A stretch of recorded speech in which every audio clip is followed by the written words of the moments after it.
In today's episode, we delve into a chilling tale of betrayal and murder set in Brooksville, Tennessee, in April of 2015. This is the story of Ethan Caldwell, a successful real estate agent whose life was brutally cut short by someone he trusted most. Ethan Caldwell was a 45-year-old man living in Brooksville, Tennessee. He was a well-known real estate agent working for a local company called Highland Realty. Ethan had a big smile and a friendly personality, which made him popular with his clients and colleagues. He had a degree in business administration from the University of Tennessee and had been working in real estate for over 20 years. Ethan was married to Natalie Caldwell. Ethan and Natalie seemed like a happy couple. Ethan was Natalie's second husband, and he had a stepdaughter named Sophie Reynolds, who was 18 and in her first year at the University of Tennessee studying psychology. Ethan got along well with Sophie, also it seemed to the outside world. Outside of work, Ethan loved sailing. He owned a small sailboat named Windswept, which he often took out on Lake Serenity. He enjoyed spending weekends on the water, feeling the wind and the waves. His friends at the local marina remembered him as someone who was always willing to lend a hand and share a laugh. In the days before his death, Ethan was busy with a big property deal. He was working hard to close a sale on a large commercial property in downtown Brooksville. This deal was very important to him in his career. He was also planning a surprise anniversary trip for Natalie. He had booked a cabin in the Smoky Mountains and bought tickets to see a concert in Nashville. He even picked out a special necklace from a local jewelry store, Bella's Jewels, as a gift for Natalie. Despite his busy schedule, Ethan made time to visit the local coffee shop, Daily Grind, every morning. He enjoyed reading the newspaper and chatting with the baristas. His favorite drink was a caramel latte. On April 10, 2015, 2 days before his death, Ethan was seen at Daily Grind, smiling and talking about his plans for the weekend. He seemed happy and excited about the future. Ethan's life seemed perfect on the outside, but there were hidden troubles. His wife, Natalie, had been acting stressed and worried lately. She had noticed changes in their daughter Sophie and was suspicious of Ethan's late-night work meetings. Friends and neighbors had started to notice the tension in the Caldwell household.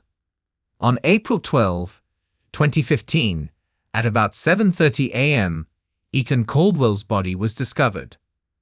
The person who found him was his neighbor, Harold Jennings. Harold was a 52-year-old retired school teacher who lived next door to the Caldwells. Natalie had called Harold, worried because she hadn't heard from Ethan since the previous night. She was out of town visiting her sister and asked Harold to check on her husband. Harold knocked on the door of the Caldwell house, but got no answer. He noticed that Ethan's car was in the driveway, so he decided to try the door. To his surprise, it was unlocked. As he stepped inside, he immediately felt something was wrong. The house was unusually quiet. Harold called out for Ethan, but got no response. He walked through the living room and into the kitchen, where he saw signs of a struggle, chairs overturned and broken glass on the floor. He followed the trail of chaos to the master bedroom. When he opened the door, he was met with a gruesome sight. Ethan was lying on the floor in a pool of blood. He had been bludgeoned to death with a hammer, which lay nearby, covered in blood. The room was a mess, with blood splattered on the walls and furniture. It was clear that Ethan had fought for his life.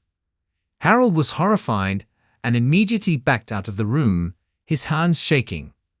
He pulled out his cell phone and dialed 911, his voice trembling as he described what he had found.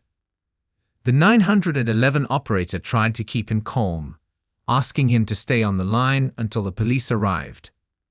The news of Ethan's death quickly spread through the neighborhood. Maple Street was soon filled with police cars, and curious neighbors stood outside, whispering to each other about the shocking event. Local news stations like WKTN and WCCC sent reporters to cover the story, and by noon, It was the top news in Brooksville. Harold, who had been friends with Ethan for years, was in a state of shock. He had never expected to find his neighbor and friend dead in such a brutal manner. He later told reporters that Ethan was a good man who didn't deserve such a terrible fate. The discovery of Ethan Caldwell's body marked the beginning of a complex and tragic investigation, one that would uncover hidden secrets and lead to shocking revelations about those closest to him. The police arrived at the Caldwell home quickly after Harold Jennings' 911 call on April 12, 2015. The first officers on the scene immediately secured the area, making sure no one entered or left the house. Soon after, Detective Laura Bennett and Detective Daniel Morris arrived to lead the investigation. Detective Laura Bennett was known for her sharp attention to detail. At 38 years old, she had solved many difficult cases. Her partner, Detective Daniel Morris, was 42 and had a reputation for his methodical approach.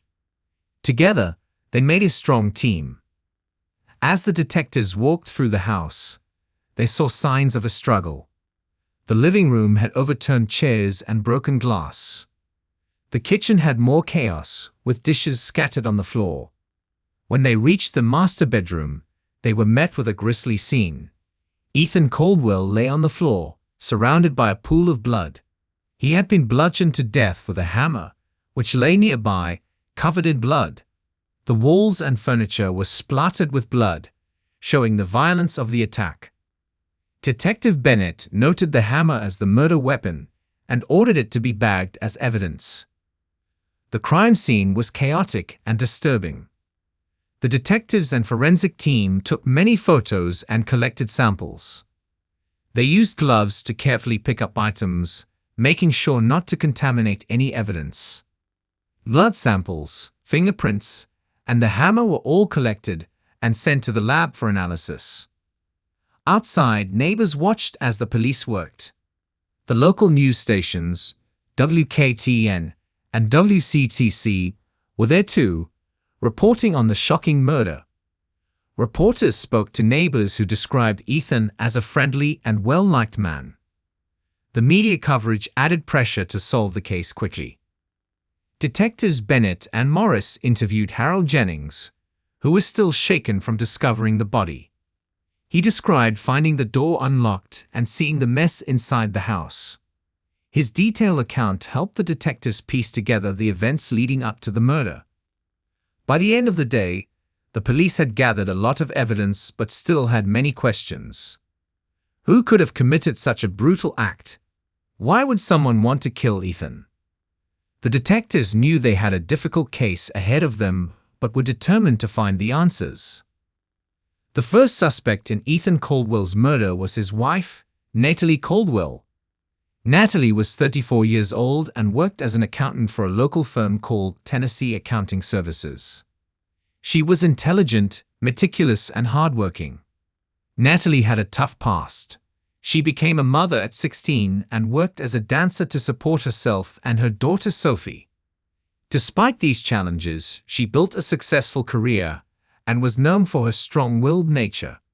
Natalie had recently noticed changes in her daughter Sophie's behavior and grew suspicious of Ethan's late-night work meetings. Friends and neighbors described Natalie as increasingly stressed and on edge in the weeks before the murder. Some said they heard arguments between her and Ethan. Detectives Laura Bennett and Daniel Morris brought Natalie in for questioning on April 13, 2015. Natalie appeared calm, but was clearly distressed. She maintained that she had been out of town visiting her sister Emily in Nashville. She provided photos and text messages to support her alibi, but the detectives still had doubts. During the interrogation, Natalie spoke about her relationship with Ethan. She admitted they had been arguing more lately, mainly about his work and the amount of time he spent away from home. She denied any involvement in his death, insisting she loved her husband despite their problems. The detectives asked Natalie about the night of the murder.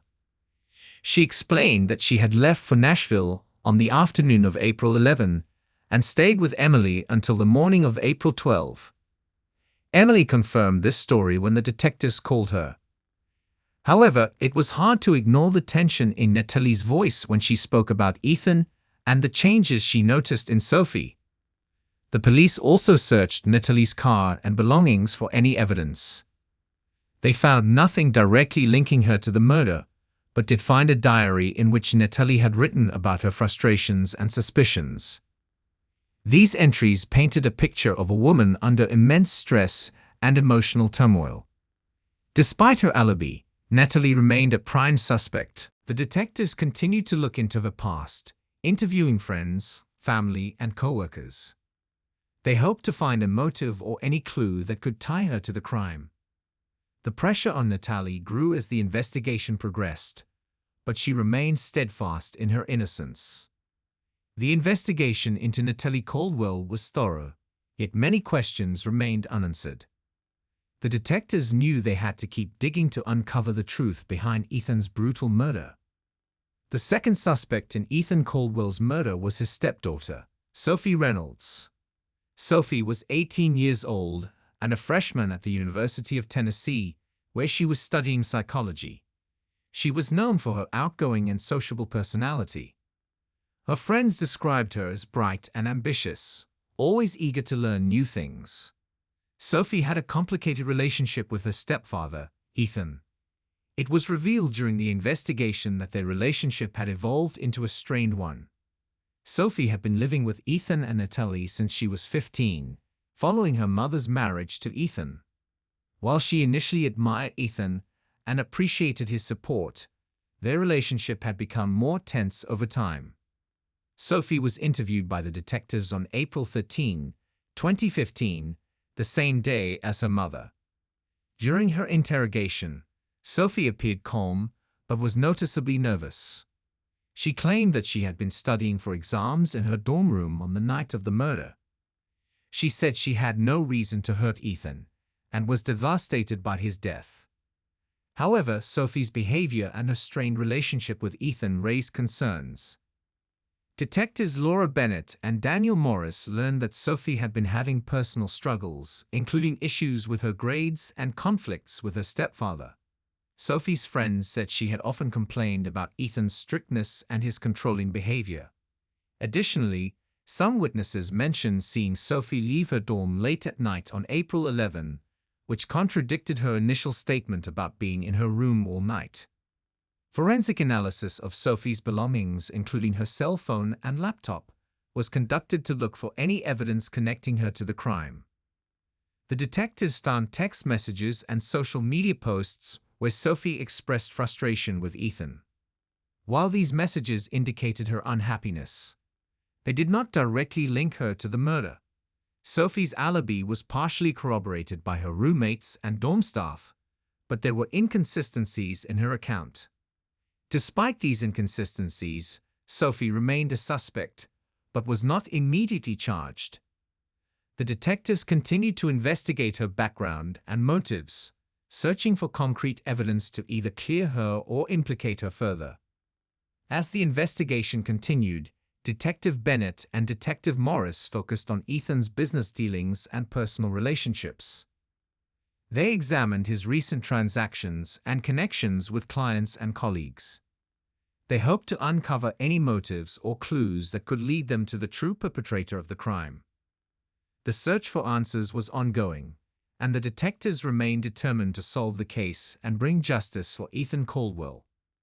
The third suspect in Ethan Caldwell's murder was Ethan's business partner, Jason Clark. Jason was a 40-year-old real estate developer and Ethan's closest business associate. They had worked together for over 15 years, building a successful real estate business. Jason was known for his sharp business acumen and his role in several high-profile property deals in Brooksville. Despite their professional success, Ethan and Jason's relationship had been strained recently. The two had been involved in several heated arguments over business decisions and financial matters. Jason had been pushing for more aggressive investments, while Ethan was more conservative in his approach. This tension had created a rift between them, with Jason accusing Ethan of holding back progress and not being a team player. Detectives Laura Bennett and Daniel Morris interviewed Jason Clark on April 14, 2015. Jason appeared confident and composed during the interrogation. He denied any involvement in Ethan's death and claimed he had been working late at his office on the night of the murder. He provided surveillance footage from his office showing him working alone. However, the detectives were skeptical of Jason's alibi and the timing of his whereabouts. The detectives also looked into Jason's financial records and recent transactions. They discovered that Jason had been involved in several risky investments and was facing financial difficulties. It was revealed that if Ethan had pulled out of their business partnership, Jason would have faced significant losses. This potential motive added to the suspicion surrounding Jason. Additionally, forensic analysis of Jason's office and home showed no direct evidence linking him to the crime. His fingerprints and DNA were not found at the crime scene, but the detectives were not ready to rule him out. They continued to investigate Jason's financial dealings and personal relationships, hoping to find more evidence to support or refute his involvement in the murder.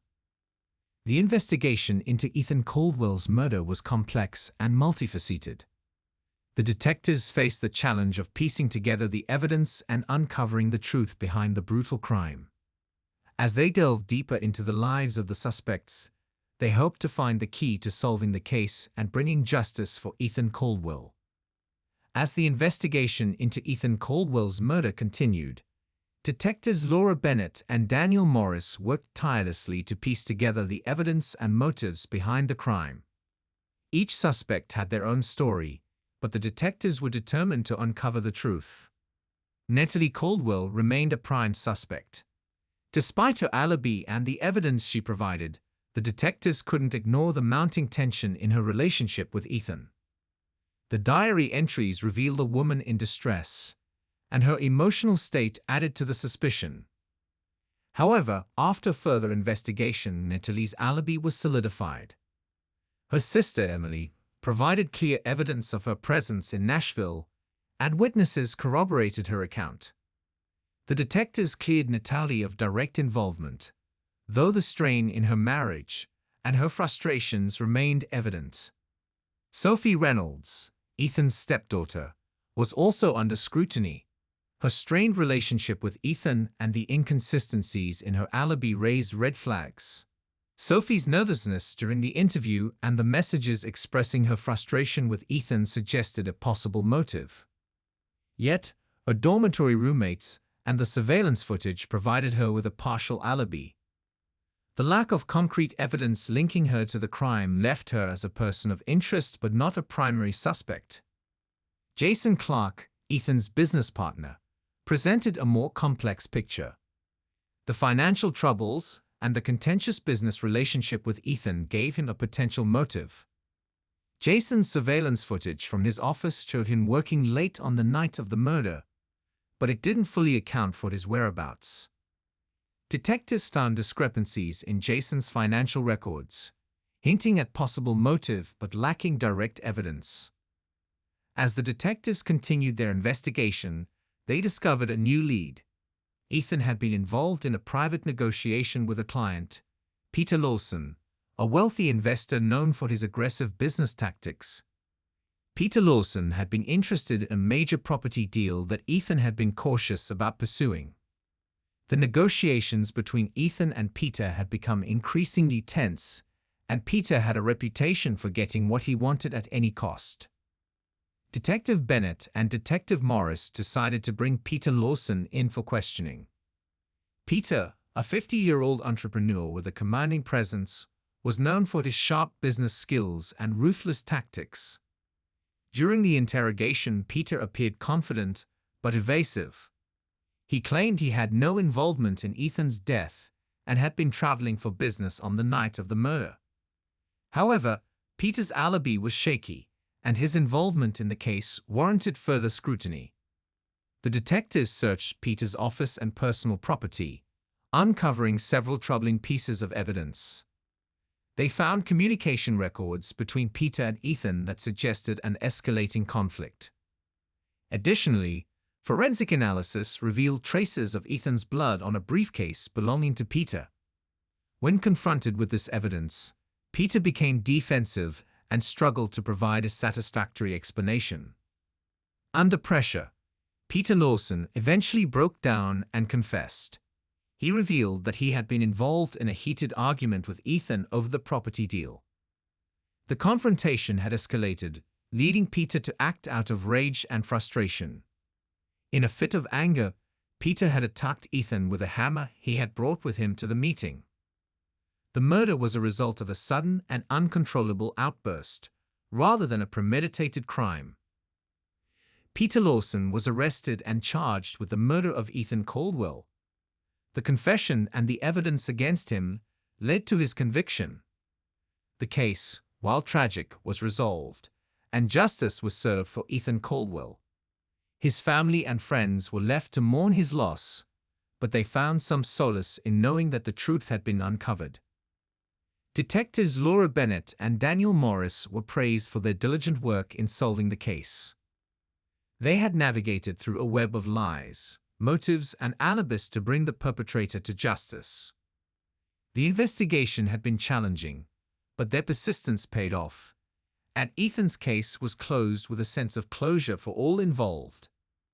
As Brooksville began to heal from the shock of the murder, the community remembered Ethan Caldwell as a kind and generous man whose life had been tragically cut short. His legacy lived on through the stories shared by those who knew and loved him.